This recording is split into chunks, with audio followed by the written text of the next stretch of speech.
नमस्कार दोस्तों, आपका स्वागत है हमारे YouTube चैनल जीएस आचार्य में। जैसा कि आप जानते हैं कि दिल्ली मुखर्जी नगर से हम आपकी यूपीएससी और अन्य civil service examination UP PCS, Jharkhand PCS, Bihar PCS, Madhya Pradesh PCS, अन्य सभी पीसीएस की तैयारी आपकी यहां से करवा रहे हैं। तो इसी क्रम में हम आपको जीएस 3 का सिलेबस बताएंगे यूपीएससी का, क्योंकि यूपीएससी के सिलेबस को एक बार समझ लेने के बाद आपकी तैयारी आसान हो जाती है। तो इसी क्रम में मैं आपसे पहले ये आग्रह करूंगा कि हमारे यूट्यूब चैनल जीएस आचार्य को सब्सक्राइब जरूर कर दें। तो ये यूपीएससी का सिलेबस आपके सामने जीएस पेपर 3 का आज हम डिस्कस करेंगे। ये जीएस 3 पेपर की बात करें तो ये सामान्य अध्ययन प्रश्न पत्र 3, इसमें सबसे पहले प्रौद्योगिकी यानी टेक्नोलॉजी, आर्थिक विकास यानी इकोनॉमिक डेवलपमेंट, जैव विविधता यानी बायोडाइवर्सिटी और पर्यावरण।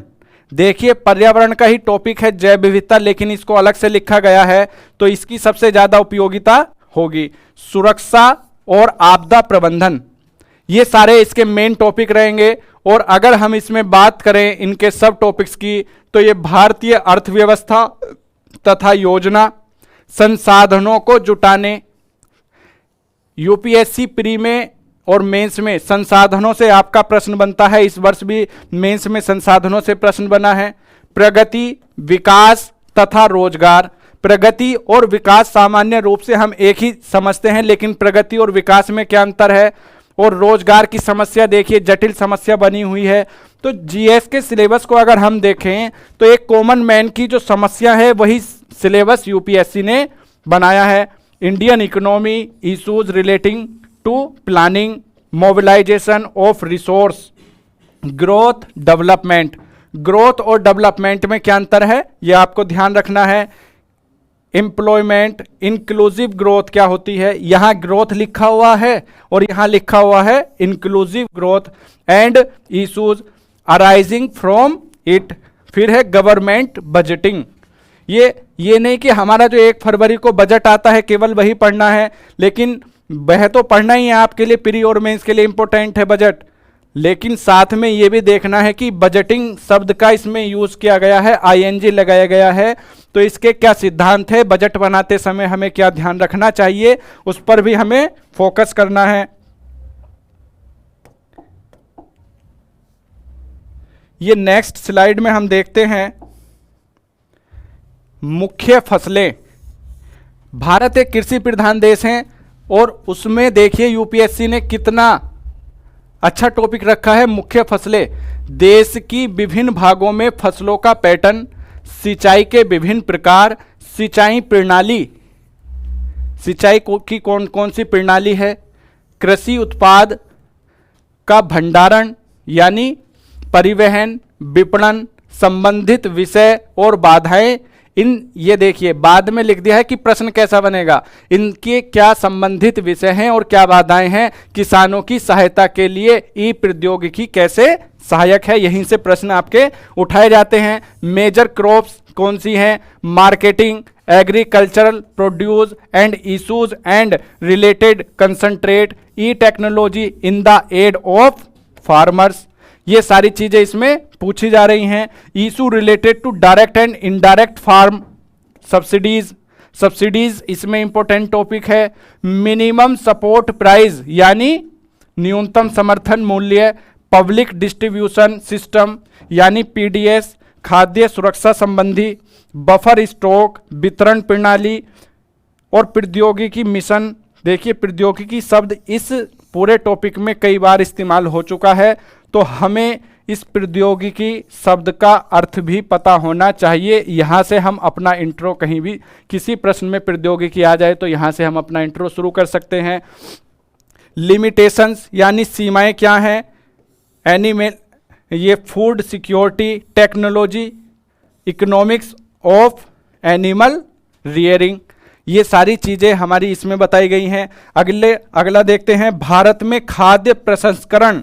खाद्य प्रसंस्करण से आप क्या समझते हैं, इस तरह के प्रश्न आपके सीधे सीधे बनते हैं।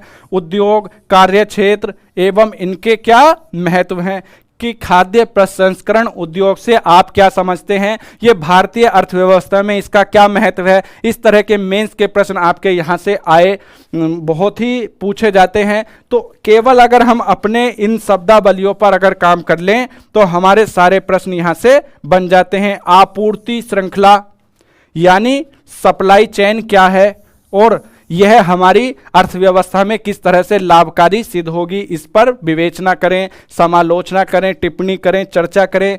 मैनेजमेंट यानी प्रबंधन। लैंड रिफॉर्म्स इन इंडिया, यह आपका पीटी का, मेंस का सबके लिए इंपॉर्टेंट है।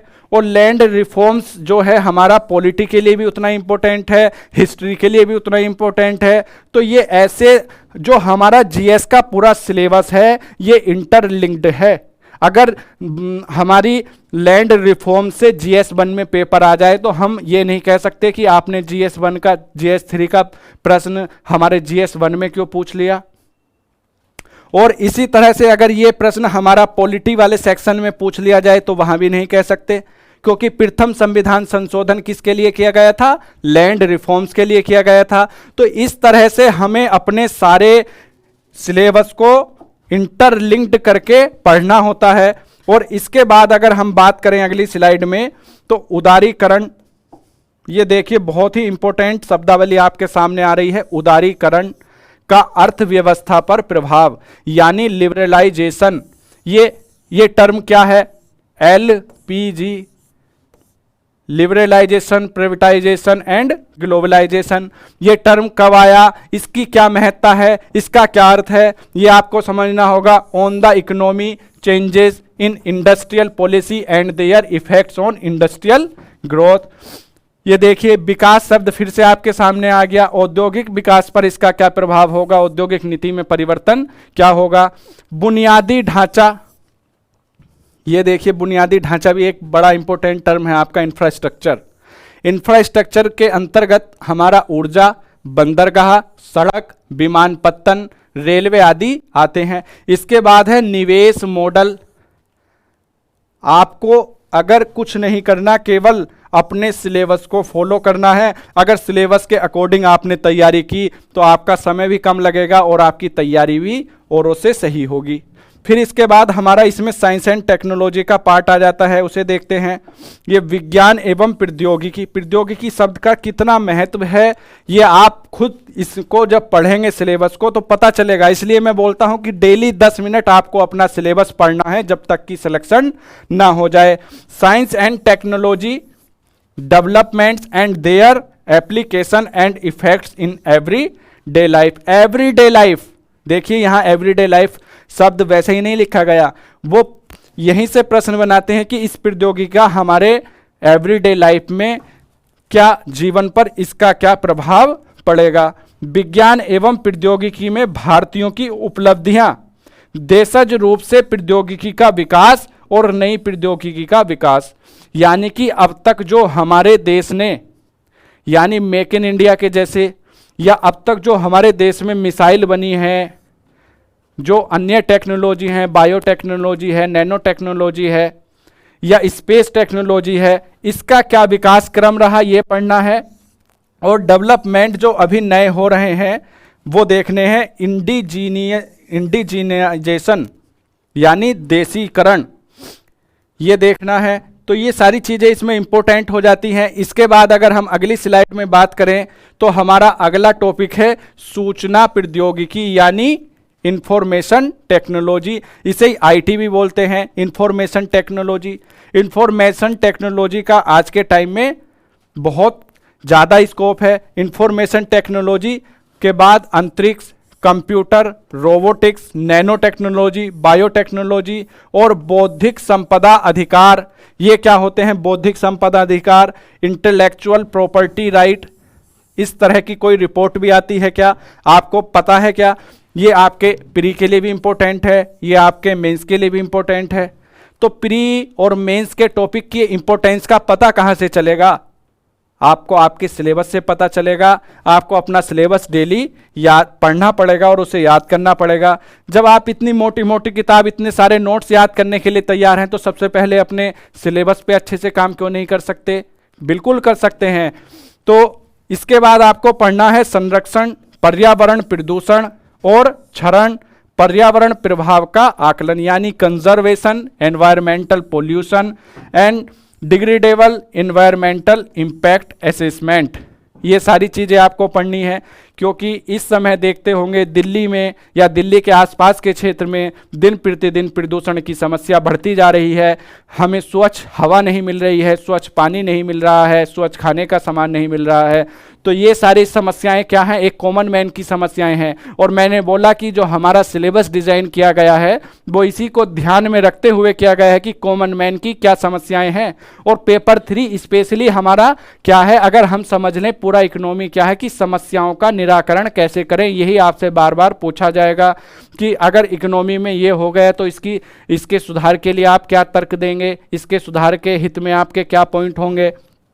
फिर इसके बाद एक हमारा अगला टॉपिक है आपदा और आपदा प्रबंधन, disaster and disaster management. Disaster management, अभी भूकंप आया था, ये क्या है, ये आपदा है। बाढ़ आ जाती है उत्तराखंड में, ये क्या है, आपदा है। इनसे निपटने के लिए क्या हमारे पास कोई सेना है, इसका आपको पता होना चाहिए, एनडीआरएफ है। और इसके बाद है हमारा विकास और फैलते उग्रवाद के बीच संबंध यानी linkages between development and spread of extremism. तो ये आपको पढ़ना है। इसके बाद आप पढ़ेंगे आंतरिक सुरक्षा के लिए चुनौती उत्पन्न करने वाले शासन विरोधी तत्वों की भूमिका। तो यहाँ हमारा जो है इंटरनल सिक्योरिटी भी शुरू हो चुका है। Role of external state and non state actors in creating challenges to internal security, हमारे देश के अंदर की सुरक्षा के लिए क्या क्या चुनौतियां हैं ये हमें पता होना चाहिए। इसके बाद हम अपनी अगली स्लाइड में देखते हैं कि संचार नेटवर्क के माध्यम से आंतरिक सुरक्षा को चुनौती।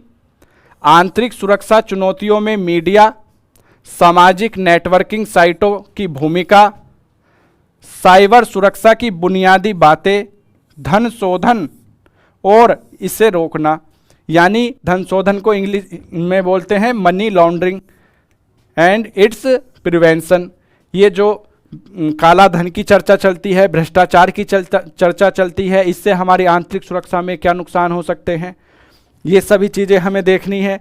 फिर इसके बाद सीमावर्ती क्षेत्रों में सुरक्षा चुनौती, देश के पड़ोसी देशों से हमें कैसे सुरक्षा करनी है, घुसपैठियों की सुरक्षा कैसे करनी है, नक्सलियों से सुरक्षा कैसे करनी है, ये सारे security challenges and their management in border areas, linkage of organised crime with terrorism. तो उनका प्रबंधन, संगठित अपराध और आतंकवाद के बीच क्या संबंध है, ये हमें देखना है। इसके बाद अगर हम बात करें तो विभिन्न सुरक्षा बल और संस्थाएं तथा उनके अधिदेश, ये लास्ट टॉपिक देखना है, various security force and agency and there mandate. ये हमें देखने हैं इस पेपर 3 में। जीएस पेपर 3 का ये सिलेबस है जो आज मैंने आपके साथ डिस्कस किया। मैंने 1 बाय 1 जीएस 1 का आपके साथ पेपर डिस्कस किया है, जीएस पेपर 2 का पेपर सिलेबस डिस्कस किया है, जीएस 3 का सिलेबस डिस्कस कर रहा हूं। इसके बाद अंतिम जीएस 4 का सिलेबस डिस्कस करेंगे।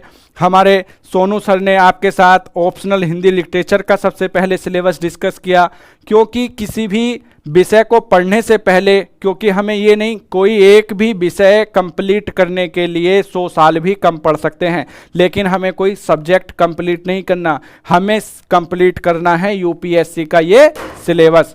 और ये सिलेबस जब हमारा कंप्लीट हो जाता है तो हमारी तैयारी अच्छी हो जाती है। तो इसी के साथ मैं आज आपको बताने वाला हूँ कि हमारी तैयारी जो होगी, हमारी डेली आंसर राइटिंग सीरीज से आपको मदद मिलती रहेगी। उसके अलावा हमारी एनसीईआरटी सार बैच से आपको मदद मिलती रहेगी और मिल रही है, और उसे आप सपोर्ट भी दे रहे हैं, उसके लिए आपका बहुत बहुत धन्यवाद। तो आज की वीडियो हमारी यहीं पूरी होती है। धन्यवाद।